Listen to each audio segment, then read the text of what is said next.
Having explained how important a blog can be for our online presence, we can now go through the steps to understand how we can create one. First, we have to choose a URL, the address that our blog will have on the web.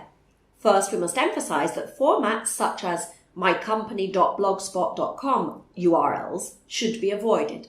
First of all, this type of URL shows that in order to save a few bucks, our company prefers a free solution instead of creating a proper blog within our site. This has negative connotations for our image. At the same time, using this type of URL does not help our search engine optimization efforts.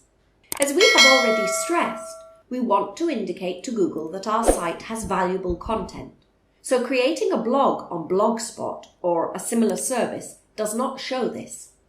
These free services host the content that we publish outside of our website. So this practice will not bring any SEO benefits. It's like creating a completely separate and unrelated site to our existing one. Having made it clear that our blog should be part of our company site, we need to see what URL we can use. There are two most commonly available options: www.blog.mycompany.gr or www.mycompany.gr/blog. Even if both solutions seem equivalent, they're not.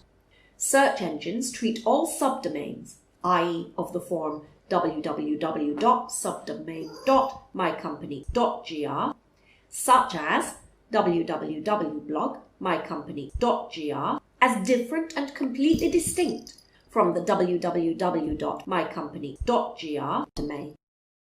This means that using such a subdomain for our blog actually places it outside of our site. In other words, it will not allow our site to benefit from our blog, however good our blog may be.